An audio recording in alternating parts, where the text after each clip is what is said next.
جو لوگ کافر ہیں اپنا مال خرچ کرتے ہیں کہ لوگوں کو اللہ کے رستے سے روکیں،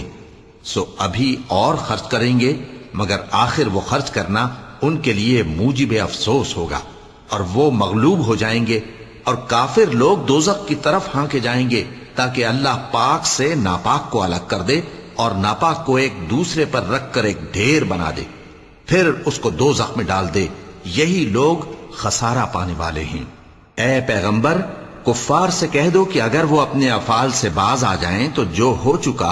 وہ انہیں معاف کر دیا جائے گا، اور اگر پھر وہی حرکات کرنے لگیں گے تو اگلے لوگوں کا جو طریقہ جاری ہو چکا ہے وہی ان کے حق میں بھی برتا جائے گا۔ اور ان لوگوں سے لڑتے رہو یہاں تک کہ فتنہ یعنی کفر کا فساد باقی نہ رہے اور دین سب اللہ ہی کا ہو جائے، اور اگر وہ باز آ جائیں تو اللہ ان کے کاموں کو دیکھ رہا ہے،